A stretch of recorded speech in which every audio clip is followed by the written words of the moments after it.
এই ভিডিও তাদের জন্য যারা বলে সবখানে ধর্মকে টেনে আনবেন না, তাদের জন্য আমি কিছু কথা বলতে চাই। এই বাক্যটি আজ আর সাধারণ উপদেশ নয়, এটি যেন এক ধরনের জাদুমন্ত্র হয়ে গেছে।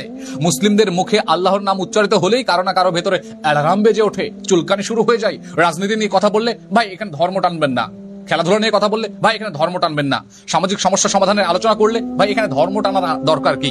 অর্থনীতি, শিক্ষা, সংস্কৃতি এগুলো আধুনিক বিষয়, ধর্ম দিয়ে হয় না, ধর্ম দিয়ে হবে না। মজার ব্যাপার কি জানেন, যারা এই কথাগুলো বলেন তারাও আসলে ইসলামকে ভুল জায়গায় খুঁজেছেন, তারাও আসলে নিজেকে মুসলমান দাবি করেন। তাদের মাথায় ধর্ম মানে কয়েকটি আচার, কিছু অনুষ্ঠান, কিছু ইবাদত, মসজিদের ভেতরে আটকে থাকা, মসজিদে ঘুমানো, মসজিদে নামাজ পড়া, এগুলো তারা মনে করে।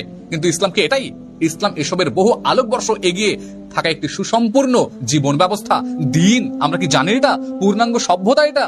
তাই ইসলাম যখন মানুষের জীবনের সব জায়গায় কথা বলতে চাই, তখন তার আতঙ্কিত হয়ে বলে ভাই ধর্ম টানবেন না, ধর্ম ইন্টারফায়ার করছে।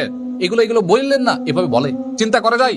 কিন্তু সত্যটা হলো ইসলাম ইন্টারফায়ার করে না, ইসলাম পথ দেখায়, ইসলাম রাস্তা দেখায়, ইসলামে অনুপ্রবেশ করে না, ইসলাম দিশা দেয় আমাদেরকে। চিন্তা করেছেন সালমান ফার্সির সেই উত্তর যা আজও কাটা হয়ে বিধে? এই মানসিকতা নতুন নয়, 1400 বছর আগেও ঠিক একই ঠাট্টা ছিল। কাফিররা হযরত সালমান ফার্সি রাদিয়াল্লাহু আনহুকে বিদ্রূপ করে বলেছিল তোমাদের নবী কি টয়লেট করার নিয়মও শেখায়? চিন্তা করেছেন? এই বলে হেই করেছিল। আজকের বহু মুসলমান হয়তো লজ্জায় মাথা নিচু করে ফেলতো সে সময়। এগুলো আবার ধর্মে কেন? এগুলো কি ধর্মে থাকার কথা?